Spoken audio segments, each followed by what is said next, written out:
Hey gang, it's Dave. Hey, so I've been talking a little bit on Facebook about our resale business that Faith and I are going to be doing, and you're going to see in the next couple of weeks, we're going to put out a page for the site, or for the business. I don't think it's any surprise at this point if anybody's been following those posts. We're going to go initially at least with 519 resale. I think that was inspired. Way to go, Chrissy. Um, and so it's going to be, we're going to do a lot of Amazon and a lot of eBay. Mostly Amazon FBA is what we're hoping to do, because there's less fulfillment that way. You send the stuff off to Amazon and they fulfill, which is really the business plan I want to be under, so that my house doesn't become overrun with items. That said, I don't know that I can source enough books and the things that I can sell on eBay or on Amazon right now, because you get gated for certain products. There's only so many things you can sell when you first start. So I don't know that I can sell enough stuff on there right away to make the business work initially. So we're going to do what we can on there, but we're going to sell some stuff via eBay too. And then we'll probably do some local stuff here as well.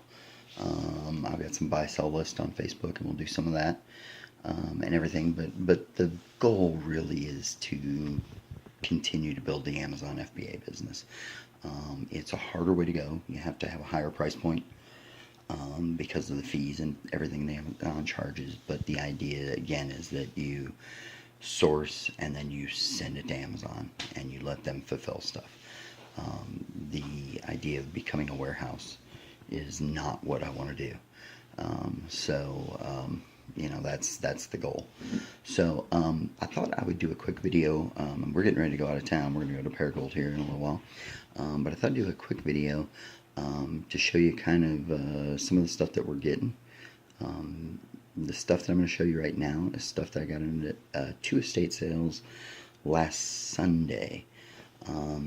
Hit a couple of estate sales on Sundays. I like estate sales on Sundays because quite often it's the second day of the estate sale, and sometimes you're able to get better deals. You can get half price day a lot of times, where they'll do half price on stuff and things like that. So it's not always that way, but depending on where you go, stuff like that, you keep an eye out. You can quite often do that, or sometimes even if it's not officially a half price day, you can bundle stuff up, and you if you're buying in bulk, kind of like I am right now, you can just negotiate better deals because you're buying lots of stuff and they're just looking to get rid of lots of stuff.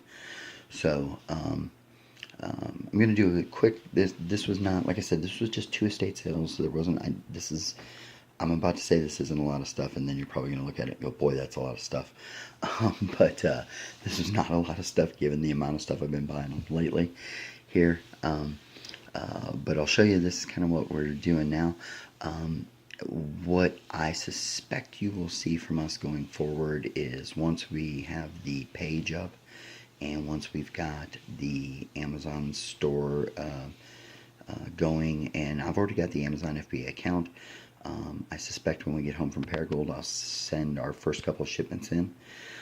Might take just a little bit longer on the eBay thing, because that stuff we have to be able to ship out once it sells, right? So I've got to get my stuff set up downstairs to do the fulfillment. So with Amazon, I can just start sending stuff, right? And they'll send that stuff out for us. With the eBay stuff, I've got to be ready as soon as stuff sells. I've got to be ready to ship that out. So I've got to go buy some supplies. Got to set up a little shipping area down there so that I'm ready to go on that stuff. But anyway, so as soon as we've got all that ready, and that probably will again start next week, what I probably will start doing is Faith and I together will probably start doing a little wrap-up video at the end of the weekend, where we kind of show you guys what we got. And the idea will be, and we'll put that on the business page, and the idea will be that folks who are on the Facebook page will be able to kind of see what we got before we list it on Amazon and eBay and stuff. So if there's anything you're interested in, you can kind of get ahead of it and get it. But also just kind of so we can teach you a little bit about what we do too, because I think it's kind of cool. I know we've got some other resellers who we're friends with, who will be able to teach us stuff, and then you guys also, if you're interested in learning about this stuff, I will tell you that I knew a little bit about it before. I had an eBay business before doing this. I had some experience with it when I was a kid. My uncle did a little bit of this, and I got to do just a smidge of it with him back in the day. But I've just been watching YouTube videos like crazy. Is really where I've sat down and really learned a lot of this here in the last 3 to 4 months. So, but anyway, so let's show you what I picked up last Sunday. So I'm gonna switch this around here. Can I not switch in the middle of the video? Really? I can't switch in the middle of the video? I guess I can't. Can I? Nice. Okay. I thought I could do that. Alright, so we're gonna do this a slightly different way. I'm gonna have to kind of turn this around and show you here, like this way. So the first thing we're gonna look at is a pile of books that we got. This is the books that I sourced last week on these 2 estate sales. And if you look at that, a lot of what you will see me source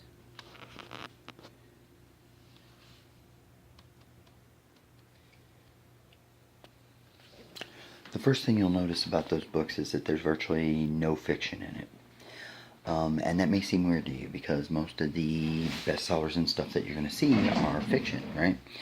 But one of the things you'll find out, or one of the things you'll see or hear me talk about a lot, is the fact that while fiction sells, the fiction books tend to be the top bestsellers. The problem with them is that the really popular fiction sells a ton, right? And so there's lots of it out there. Because it's saturated in the market, there's tons of books out there, which means the demand for it is high, but the supply is high as well. So the value of the books gets driven down, which means you can't really sell it for a lot. Well, Amazon charges a pretty hefty price to an Amazon seller when you're selling what we call FBA, or fulfilled by Amazon. So you can't buy something that you can't charge a decent price on. So like if I'm going to send a book into Amazon to sell it, I really need to be able to charge like $13 for it. Anything much below $12 to $13 for the book that I'm trying to sell is going to be a loser for me, because Amazon's going to get somewhere between $4 to $6, regardless of what price I'm charging for a book. So you start to look at it that way, it becomes virtually impossible for me to make any money on it unless unless I'm up in that $12 to $13 range. Even if I paid very little for it, even if I paid $1 for it or whatever. So the fiction books tend to, like, you can't sell them for much more than 5 or 6 quite often, because of the fact that there's so few or so many of them out there. What ends up happening is there's a whole market of people who buy in bulk and ship in bulk, so they're selling lots and lots and lots of these fiction books. They'll sell them for a penny. They don't care. They're making the money in shipping. I know that sounds weird. It's a weird business model, but it works. So anyway, here is some of the vinyl that I bought. It's an interesting collection. I speculated on a lot of stuff. There's some stuff there that I don't really know what it's worth, but it's just interesting. Sometimes I'll do that. I don't know what there's a couple pieces here I don't know what it's worth. There's a couple pieces I do know what it's worth. What I do know is that I bought a couple pieces that paid for pretty much my entire haul, and that almost everything else is free out of what I spent for the estate, the 2 estates. So at that point, then I'm all good, right? So I'll show you a little bit here. So I've got some 45s here. This is I picked this up. I do not know what this is worth. This is a Red Cross 45. It's a personal message from a serviceman. I know nothing about this and haven't been able to find out anything about it on eBay, but I thought it was kind of interesting. So I'm still looking into that one. Not in great shape, but interesting. This is a, let me flip it over here for the right side for you. Nope, there it is. It was on the right side. This, the Big Oven. It's a story by Danny Kaye. With the sleeve, that's about a $7 or $8 disc. Without it, it's not worth a ton, but it's worth a couple bucks. I basically got it as a throw-in. I figure somewhere out there's somebody who's got a sleeve or something be interested in it. This is an interesting piece. Again, this would be better with the sleeve. They don't have it. I need to clean this album up a bit, but it's actually not in bad shape. This is called Your Man in Service. It's a Pepsi promotional piece. With the sleeve, this is maybe a $20 item. Without it, it's probably closer to 10 or so. But again, interesting piece. It's only a couple of dollar item. I picked this up as much as anything because I might do something with it. This is a 45 Murray Head Jesus Christ Superstar, but it's got the Decca label on it. I always love the Decca logo. And I'm a JC Superstar fan, so that one's as much for me as anything. I don't know, I might sell it at some point, but it's one of those things I bought because I liked it. Greatest Moments in Sports. It's one of those weird, it's a 45 size, but a 33 record. Again, that's probably $8 with the sleeve, probably 3 or 4 without it. But again, it was I believe I paid 10 cents for that. Dwayne Eddy and the Rebels, Rebel Walk single. Again, right in that like 6 to 8 range with the sleeve. Probably worth 3 without it. I paid 10 cents for it, or in theory I paid 10 cents for it, but again, when I got up and paid for everything, I negotiated a bulk price for all the stuff I bought with them. Essentially it was a freebie. This is interesting. I'll pick up a lot of this kind of stuff. This is a 45 that was put out by Bishop DuBourg High School. The Pius 10 Chorus. This was put out in 1971, it looks like. This has got a list of the faculty and students from that year that were in the chorus. A lot of high school stuff does well. There's a whole bunch of resellers who will pick up like every high school yearbook they see and stuff like that. I've not done a lot of that. I've certainly seen them available. I passed over some Horton Watkins yearbooks at this very estate sale that I picked that up at. But those do well if you can pick them up at a reasonable price. You just have to hold on to them for a while, and that's not the market I'm looking for.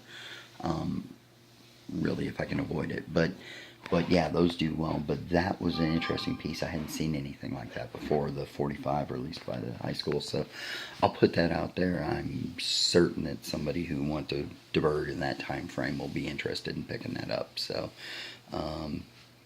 yeah, so I thought that was kind of cool. This kind of stuff always does well.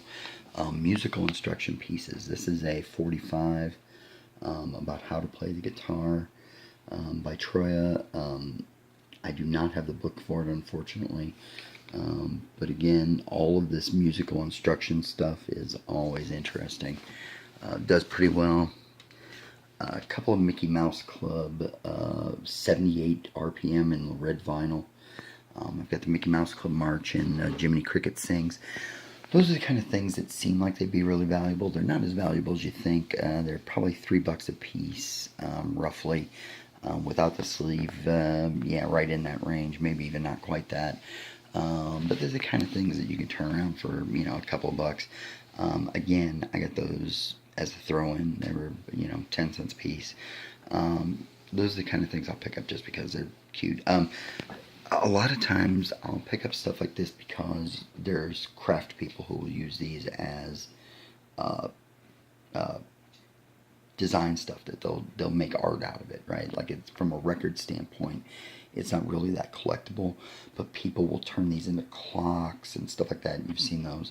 So people use it for that kind of stuff.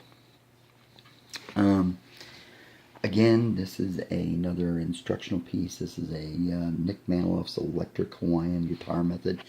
Couple things to look for there. The Again, any old musical instruction stuff's always good. Also, anything Hawaiian, quite oddly enough. Old Hawaiian shirts have a big thing. Any Hawaiian themed albums quite often do well, especially if the picture has a Hawaiian theme. Yeah, it's just kind of a niche thing. Start going through this quicker because I see how long this is running. I got a pile of 78 box sets here. Nat King Cole Trio box set. Everything is there. It's all in great shape. Benny Goodman Sextet. Again, everything's good there. All in good shape. 8 to the bar. Again, 4-disc set. And then Fats Waller Favorites. Again, nice collections.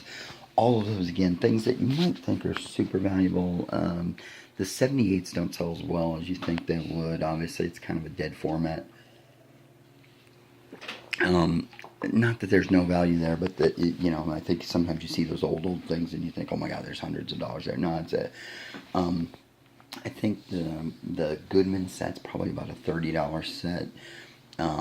The others are probably a little less than that. But yeah, I mean, it's all nice. And again, I paid, I think, $3 per. So I think they're all probably worth it. Got some good vinyl pickups here. Just regular vinyl. This is the Best of Nazz. Nazz is one of those bands that has a kind of a cultish following. And their stuff is always worth picking up. For the most part, very always collectible and usually does very well. This is Led Zeppelin 1. In mint condition, that's probably a $40 to $45 album. This is not mint, but that's still an excellent version of it. I can probably get 15 to 20 on that. Another Nazz album, Nazz, again, nice album. I probably will package that with the greatest hits and do very well with that. This is Stephen Stills Manassas in great shape. Again, really nice, in excellent condition. I'm going to do real well with that one, I think. This is something I picked up. This is pure speculation on my part, but it is local.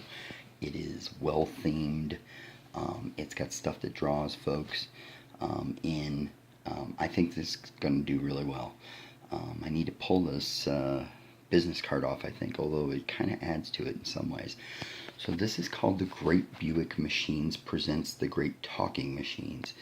This is a local album that was done here.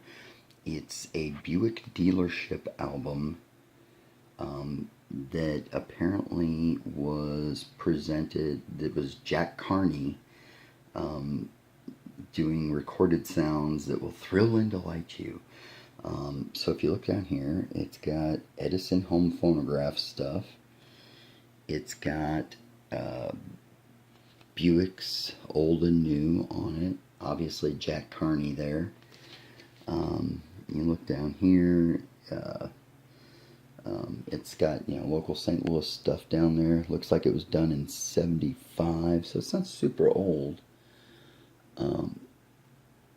But I mean, this is just, that's the kind of thing. It's a one-off thing. It's local. It's themed. That's the kind of thing that somebody will scoop up. I bought that for, it was supposed to be $1, but it was half off day, so I got it for 50 cents. That will sell. That will do well. Another 78 set that I just thought would do well. And I'm not sure anything about it, but it just looked nice. I liked it. Thought it would be excellent. This is a Aaron Copland Sonata for Piano performed by Leonard Bernstein. It's an RCA Records. Love the packaging on it. It's a little beat up over on the one side, but it just, I mean, you're talking Aaron Copland, you're talking Leonard Bernstein. It's a nice, nice collection there. So, I'm going to do some board games and jigsaw puzzle stuff. That's definitely going to be another niche market for us. I didn't talk a lot about our niche markets, so books are going to be the key thing, right? That's the Amazon FBA piece. So we're going to do lots of books. That's the key focus. But we're also going to do vinyl. We will do CDs. Those will be niche markets. Board games, puzzles. Those will be niche markets. And then we're going to dip our toes in clothing a little bit. And I'll show you a little bit of some of that we bought later. But those are kind of the keys for us. I will occasionally touch some other things here and there when I want to learn something about something. And I'll show you where I did just that on this estate sale. But those are the keys. Books are really the focus. Again, that Amazon is what I want to really build. But I love vinyl. I love music, obviously, in vinyl. So that'll be an area that I just can't stay away from. And the rest of this stuff is just some stuff that I know a little bit about, and then some areas that I see some opportunity in. And so we'll touch on those a little bit too. So I'm going to talk about my board game and puzzles that I picked up at the estate sales. So I'll give you a quick look at all of it, and then I'll talk a little bit about some of it. I'm going to try and, like I said, I'm going to try and speed it up here because I know I'm getting a little long-winded here, as usual. So we'll kind of go through the list here. We've got a Twin Cities edition of the Monopoly game. It's a little beat up. The World's Most Difficult Jigsaw Puzzle. That's a whole series. This is the Golf edition. An old game called Big Business, the National Money Game. Sexual Trivia. That's a classic movie puzzle that, if you can see up close there, is the Wizard of Oz edition. A game called Therapy. Sequence. Nerf Ping Pong. I'll talk a little bit more about that. This is a Broadway game. Gestures. And then there are 2 Trivial Pursuit games. So I want to talk a little bit about those. So the World's Most Difficult Jigsaw Puzzle. Jigsaw puzzles sell really well, and I would have never guessed that, but they do. There's a big market there, and I know that jigsaw puzzles are popular, but I would have never guessed that they were popular as a resale item, but they are. That was listed at $2. I got it for $1 at half off. That's a like $15 to $20 puzzle. Maybe even slightly more. I think it'll actually list on Amazon for like $25. Puzzles are popular. That's golf. Golf is another popular theme. Sells well, so those make sense. That classic movie puzzle, I need to check pieces on it, but that will do very, very well. It's not only a jigsaw puzzle, it's Wizard of Oz. That's, again, really, really, you couldn't get better branding than Wizard of Oz, right? So I didn't know a lot about puzzles, and I still don't. I'm going to do some more research on those, but those do really, really well. The older games, anything that's out of print, that Big Business will do well. Therapy, Sequence, those things do well. Gestures is apparently out of print. I didn't know that. That will do well. The whole Trivial Pursuit line does well. And Trivial Pursuit, I laugh at it every time because every single garage sale you go to has a Trivial Pursuit game. And you can turn around, and if the pieces are all there, you can turn around and put it up and sell it for $25 to $30 every time. And you can buy those for $1 at every garage sale you go to. I swear. Okay, it's not every garage sale, but they're there all the time. I could pick one of those up a week. I guarantee you. So it's so those are good. The real winners in this pile, the Gestures is like a $30 game that I picked up for $1. The Twin Cities edition Monopoly, I'll talk a little bit about that. So it's a little beat up. There's some, you can see there's some tears in the box there a little bit. So it's a little bit beat up, but everything is in there. I looked at it. It's a real niche, right? Like, it has to be somebody in Minneapolis probably. I think there are 4 copies available of that on Amazon, and the 4 copies, the cheapest listed copy is $140. It is, Monopoly is huge, obviously, right? The branded editions of Monopoly are really, really popular. And any of those editions that are completely out of print tend to go high. That apparently is no longer in print, hasn't been in a long time, and is hard to find. Now, you get excited about $140. Can you really sell it for $140? Well, that one is not in mint condition. It will not sell for $140. It also, if you look at its sales rank, one hasn't sold in like well over a year. So, will it sell right away? No, it's not going to sell right away. It may not sell ever. Who knows? So you don't get excited about it. But when you look it up, I bought it for $1, right? So it's a lottery ticket, right? But I mean, when I bought it, I'd already bought the Best of Nas and Led Zeppelin albums there, which, given the fact that I spent $40 on everything I bought at that entire estate sale, I'd paid for everything I bought already, right? So essentially, the Monopoly game is free. And, you know, I'll take my chances. I'll list it, and if it sits there for a year, great. 2 years, great. Whatever. You know, maybe somebody buys it. I'll probably list it at half of what everybody else has theirs listed at. I'll be honest about the condition. I'll put everything in there, show pictures, and let people, you know, and maybe somebody will pick it up. If not, then they don't. And, you know, at some point I'll dedicate it to a Goodwill or something, donate it to a Goodwill or something. But it's worth taking a shot given where it's at. So, another surprise big winner in there for me was the Nerf ping pong. That Nerf game is literally a plastic net, two plastic ping pong paddles, and 2 tiny Nerf balls. That was supposed to be $1. It was 50 cents because it was half price day, and that's like a $40 to $60 item. I was shocked. I couldn't believe that. Nerf is apparently collectible. I did not know that. So that's a big winner. A couple other good things there, but those are really, but I killed it on the games. The games were great. I'll show you a little bit of where I dipped my toe into some clothing. This was particularly, a lot of this clothing purchases, not all, but a lot of the clothing purchases were at the second estate sale I went to, which is a very fancy estate sale over in the Ladue area. I don't know much about clothing. I'm just learning a little bit about it by reading now, but feel like I did pretty well here. We'll see. So the first thing I bought, or one of the things I bought, was 3 pairs of shoes. I'm going to show them to you now. That is a pair of Mephisto men's sneakers.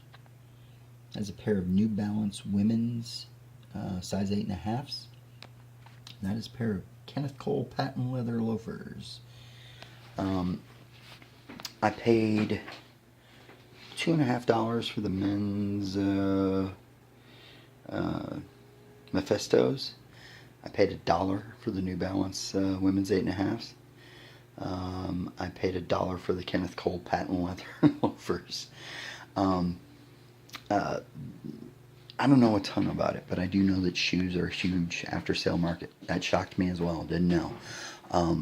But, you know, my mom just finally got me wearing decent shoes. And those New Balance shoes right there, the 587s in that color, I literally own that exact pair now in men's.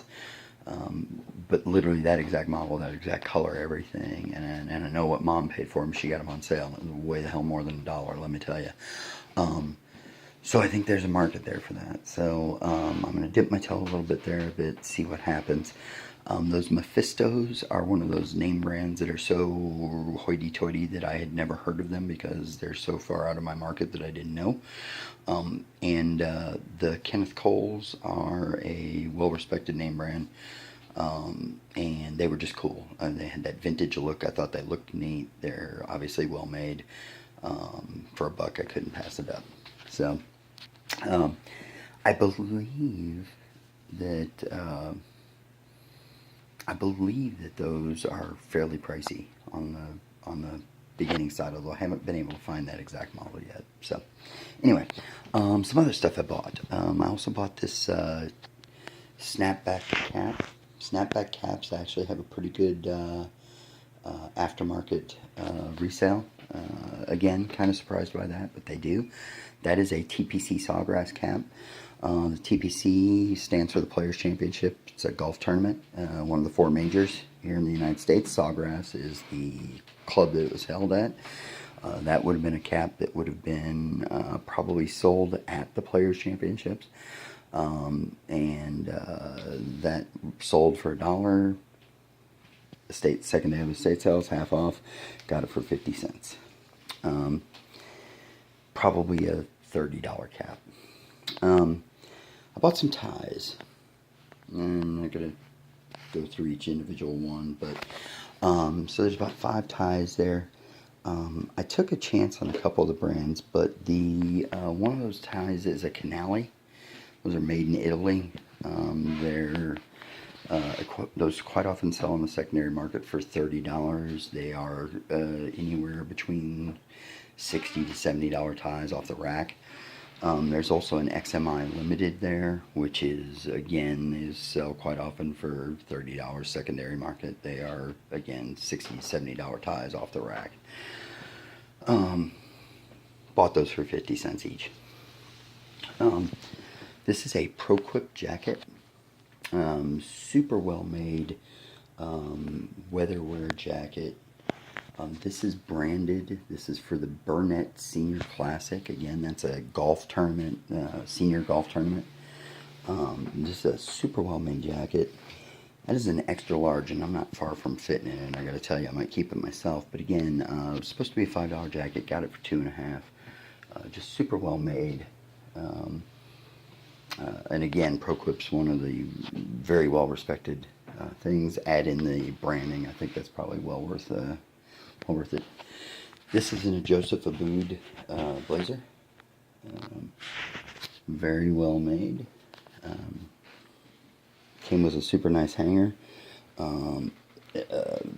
This was a Joseph Abboud that was made exclusively for sale at Marshall Fields. Just a really sharp looking jacket. I got it for $1. Again, don't know the resale value on that one. I hadn't looked up any of this stuff at this point. I just recognized the brand name on Joseph Abboud and saw it for $1 and thought I'll take a shot on that. Not gonna lie, couldn't even find a maker on this one. But what I do know about the market for clothing in aftermarket for clothing is that the brighter the prints, the better. The more flashy the prints, the better. That stuff sells. So I did that. This is a woman's jacket. This is Native Wear Designs, a somewhat popular brand. I really dug the colors on this jacket. Thought it looked really cool. So I picked that up, again, for $1. I bought this, I think it's the second to last item. It was second to last clothing item. Bought this dress. Again, no name brand here. I thought this was a really pretty dress. Comes with a matching belt. Again, thought it was sharp, popped. Had it for $1. Not sure that was a quality buy, given the fact that it doesn't have a name brand. Apparently, it's all about name brands on the secondary market, and that makes sense if you think about it. People are trying to look it up online. They're not just looking, hey, show me a pretty dress. They're looking by name brand, probably. So, that was probably a bad buy, even at $1, because how do they find it? I just thought it was pretty. So, that may be one that gets donated back to Goodwill at some point. And then, I bought this. So this is a NYDA, which is a fairly popular brand. It's a woman's leather jacket in excellent shape. They were very honest when I walked up to the front with this and put it in my gigantic pile of hold stuff at the first estate sale that I went to that day. They were looking at it and they said, where'd you get this? And I said, in the closet back there. And they said, did it have a price tag on it? And I said, no. And they said, oh, well, that one probably should have been priced, because the closet had the whole, like, everything's $1 unless otherwise marked. And they said, we probably should have otherwise marked this. And I said, yeah, I would have. They said, well, we didn't, so you get it for $1. I said, okay. So, yeah, so I got that for $1. So, yeah, super nice leather jacket. 100% leather. It's beautiful leather. So, yeah, couldn't pass that up. So anyway, so that's the clothing portion. Again, I don't know what I'm going to do on clothing yet. Clothing would all have to go through eBay. And I don't know yet. You know, like I said, obviously our goal is to do mostly Amazon. So we'll see how that goes. The ties are simple to ship. You can buy them cheap, and the margins can be quite big if you buy the right stuff. So I might stay in ties. Shoes are easy to sell and cheap, and so we might stay in shoes, but I don't know. I really, the Amazon is what I really want to build. I don't know. We'll see. It's just something I was dipping my toes in because I learned a little bit about it while I was watching some other stuff. A couple of the folks who I subscribe to on YouTube are big into clothes as well. They talk a lot about it. Seems like a market they think is well to do. So we'll see. See how that goes. Finally, my favorite purchase from these from the estate sales from 2 weeks ago was the last two pieces I'm about to show you. Oh, actually, and they're sitting on my on a purchase I made for myself, which is this 2-drawer file cabinet that they're sitting on. That was supposed to be $5. I got it for $2.50. But my favorite two purchases. So the very first thing I saw when I walked into the first estate sale was these. Now I'm going to keep the video the same way. So it was these babies. So this is and it might be hard to see these. I wonder if it'll help if I give it some light. I can make it better. Maybe a little bit. Yeah, maybe. Okay. So this is a Royal typewriter, vintage. Hopefully you can see that. And this is a Universal, or an Underwood Universal typewriter in the case. Now, when I walked up, these were both listed at $20. They'd been sitting in the garage. The first thing I saw when I walked in, because we were walking in through the garage, because imagine this had been raining. And so they were having people walk into the garage and wipe their feet on some cardboard and towels and stuff they'd laid down before we walked in the house. And I'm going to turn around this way so that I can look at my computer while I'm talking to you. So, I saw them, they were listed at $20, and I know nothing about typewriters at all. I don't know anything. And I'm interested, but I don't know anything about them really. You can see, if you saw there in the video, there's some keys that were kind of stuck, and I wasn't sure. So I think, okay, I kind of put it in the back of my head, and I walk in the house, I go looking around. But while I'm doing that, I'm looking on my phone, trying to find out about Royals and Underwoods and whatever. And so I begin to look, and I see some good signs that these are worthwhile, right? And it didn't take me much to figure out that they would be. Particularly the Royal, which has very much that steampunk look, right? Like it fits that look kind of, right? I thought, if anything, if nothing else, I thought that the key types, you know, the letters and everything are that kind of type that really, like, you see people like make jewelry and stuff out of. I thought, if nothing, heck, you could buy them and pull those off and sell them to somebody making jewelry or something, even if the typewriters themselves weren't worth anything. So I go downstairs and I do all the rest of my buying. I buy a bunch of board games, some of the vinyl stuff, you know, about half of what is there, slightly more than half, from that first one I went to. So I do all that, and then I go back upstairs, and I've got all my stuff in a pile. I have the whole table, and it's like I've filled the whole table with stuff. And they're checking me out. I said, before you do that, I said, I got one last thing I want to buy, and I know it's half price day, but I need to make a deal on something with you. They're like, oh, you want to make a deal? And yeah, just on a couple things. Like, I'm willing to pay the half price for all the rest of that stuff, but I got one thing I got to talk to you about. So okay, so we walk over to where the typewriters are, and they're right there by where we're checking out. I said, I know you had these two. They were each listed at $20. I said, I know you've got these listed at 20, which means they'd be 10. I said, but I'll be honest, I don't know anything about typewriters. I'm vaguely interested, but I can't do 10 each. I said, I just can't because I don't know what I'm looking at there. I don't know if it's worth it. I said, I'd do 5 each. And said, could you do that? And she didn't hesitate at all. She's like, sure, absolutely. Okay. So, pick up the typewriters, take them over to the whole table. The one that's in the case, I couldn't get the slide thing there, the register, whatever it is, to move over enough for me to close the case. So I thought, okay, I'm going to have to mess with that at some point. I'm trying to figure out how I'm going to carry it. Well, the one lady comes over and she's messing with it. And she's like, okay, wait a minute. She goes, I know this works. And she pops it in there. Boom, slides it in. It works. So now I know the thing moves and it works.